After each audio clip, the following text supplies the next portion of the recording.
Shalom, shalom, shalom à tous. Je vous salue au nom de Jésus-Christ de Nazareth ce matin. Je viens avec un thème particulier pour vous ce matin. Le thème de mon message sur le Dieu des derniers temps. Frères, sœurs, je viens vous exhorter à vous dire que le Dieu des derniers temps est le Dieu le plus puissant, le Dieu le plus gentil, est le Dieu le plus disponible pour tout et chacun. Le Dieu des derniers temps s'en fout de ce que tu as fait. Le Dieu des derniers temps s'en fout de ce que tu as fait de négatif. Le Dieu des derniers temps s'en fout du péché que tu as dû commettre à l'ancien temps, et bien que tu as dû commettre. Il a besoin juste seulement que tu puisses abandonner ces choses. Il a besoin seulement juste que tu puisses accepter maintenant son entrée dans ta vie. Il a besoin justement que tu lui dises que, oh Seigneur, voilà, j'ai fait telle chose, je n'ai rien trouvé de beau dedans. Mais je t'invite maintenant dans ma vie, je t'invite dans mon cœur, je t'invite maintenant dans ma destinée. À l'instant T, le Dieu des derniers temps viendra dans ta vie. Il a dit dans les derniers temps, mon esprit serait sur toute chair. Et frère, il est temps maintenant que tu puisses accomplir la parole de Jean 14, verset 15 à 17. Il est temps que tu puisses maintenant obéir. Il est temps maintenant que tu puisses obéir, qu'il puisse t'envoyer l'esprit aussi. Qu'il puisse t'envoyer l'esprit maintenant. Le consolateur doit venir dans ta vie. Tu as tellement souffert, tu as tellement pleuré, tu t'es tellement lamenté. Tu as tellement vu les autres évoluer et ta vie n'évolue pas. Ta vie était là. Ton cœur a commencé à souffrir. Ton cœur a commencé à souffrir. Mais moi, je vais te dire qu'il y a un consolateur qui était promis. Il y a un esprit qui était promis, l'esprit de vérité. Il viendra, il te conduira, il te montrera les choses à venir. Il te montrera tout ce qu'on t'avait volé, tout ce qu'on t'avait bloqué, tout ce que les ténèbres, les sorciers de ta famille avaient capturé, avaient pris en otage. Il est temps que tu laisses rentrer dans ta vie le Dieu des derniers temps.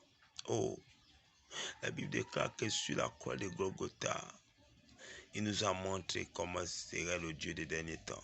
Sur la croix de Golgotha, le couloir, il était avec deux voleurs.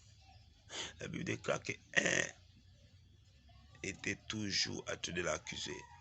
Mais l'autre avait déjà ouvert son cœur. Il défendait Jésus sur la croix. La Bible déclare que sur la croix, Jésus a dit que ce soir, Jésus n'a même plus vu au mal qu'il a fait. Jésus n'a même plus vu aux choses démoniaques qu'il faisait, du vol qu'il faisait. Mais la Bible déclare que Jésus, à cause de tout ce que cet homme sortait de sa bouche, avoir accepté Dieu à la dernière minute, Dieu l'a promis le royaume. Dieu a dit, aujourd'hui même, tu seras au paradis. Le Dieu des derniers temps est trop mystique et dangereux. Et le Dieu des derniers temps s'en fout de ce que tu faisais. Le Dieu des derniers temps s'en fout de ce que tu faisais de mal. Le Dieu des derniers temps a besoin seulement d'une seule chose de toi. Une seule chose de toi. Tu dois juste faire comme ce voleur à la croix de Golgotha. Tu dois juste accepter l'entrée de Dieu dans ta vie. Sincèrement. Pas l'entrée que parce que tu as vu la galère. C'est parce que tu as vu tu as le chômage. C'est parce que tu as vu tu n'as pas le mari. C'est parce que tu as vu tu n'as pas le boulot. C'est parce que tu as vu tu n'as pas ça. Et tu veux maintenant faire rentrer le Dieu des derniers temps. Non. Fais juste rentrer le Dieu des derniers temps dans ta vie parce qu'il protège ta destinée. Parce qu'il te donne le souffle de vie chaque jour. Parce que tu l'aimes, parce qu'il protège ta famille. Et le reste suivra. Il a dit, aime le Seigneur plus que tout au monde. Fais juste accomplissement du premier commandement. Tu ne peux pas aimer Dieu parce que c'est moi tu veux qu'il te donne un travail. Tu ne peux pas aimer Dieu parce que tu veux qu'il te donne un mari. Tu ne peux pas aimer Dieu parce que tu veux qu'il te donne une femme, bien boulot. Non.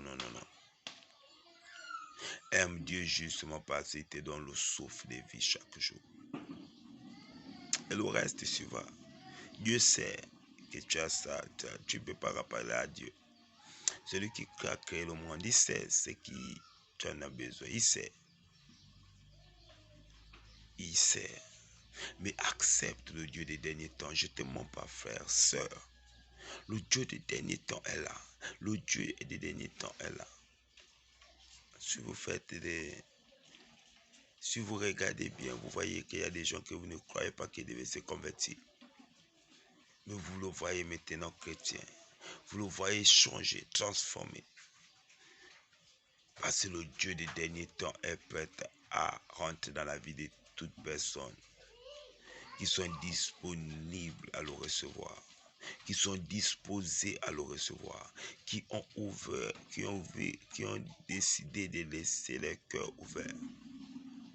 Et que le Dieu des derniers temps rentre comme ce qu'il a dit. L'heure est arrivée qu'il a la parole d'Apocalypse chapitre 3 verset 20 puisse s'accomplir maintenant.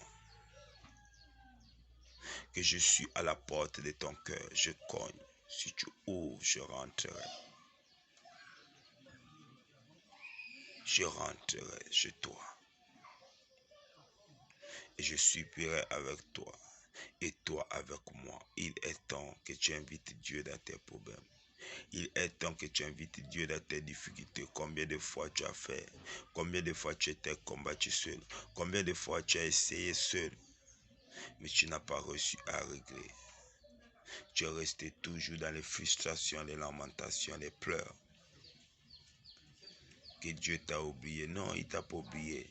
C'est juste parce que tu veux le faire avec tes propres forces. C'est juste parce que tu veux compter juste avec les capacités physiques. Et non, tu ne laisses pas rentrer la capacité spirituelle. Frère, sœur, laisse le Dieu des derniers temps rentrer. Laisse le Dieu des derniers temps venir agir. Il est bon, le Dieu des derniers temps. Il est le Dieu de la réconciliation, le Dieu des derniers temps. Il est venu se réconcilier avec tout le monde. Il est venu accomplir la parole de Joël 2.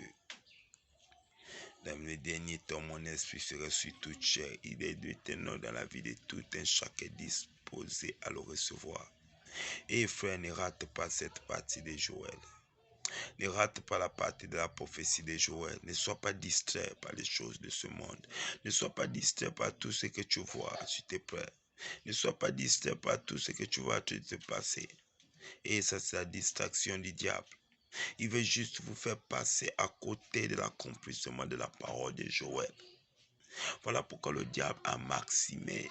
Voilà pourquoi le diable a doublé de facilité sur la terre. Parce qu'il sait que Dieu est en train d'accomplir la parole de Joël.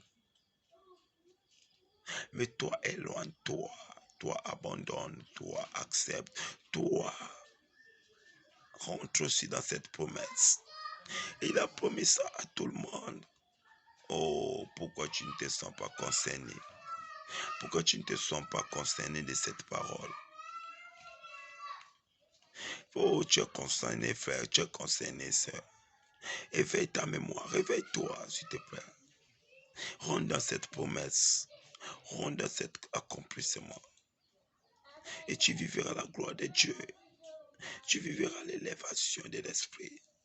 Tu vivras le bonheur, la paix, la joie.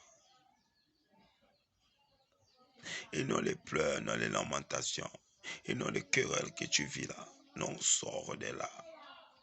Sors de là, sors de tout ce qui brille, sors de tout ce que le diable est en train de faire sur la terre. Le diable est en train de distraire les hommes. Le diable est en train de distraire les hommes sur la terre. Mais pourtant Dieu est déjà là. Pourtant le Dieu des derniers temps est déjà là pour changer vos vies. Pourtant le Dieu des derniers temps est déjà là pour sauver vos âmes. Mais vous vous attardez aux choses qui ne vont pas sauver vos âmes.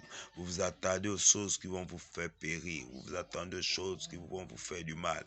Et la chose la plus importante sur la terre des hommes, c'est sauver vos âmes. S'il vous plaît, sauvez vos âmes. Sauvez vos âmes. C'est même pas élever vos enfants. C'est même pas quoi donner des bénédictions à vos enfants. Non. C'est sauver vos âmes.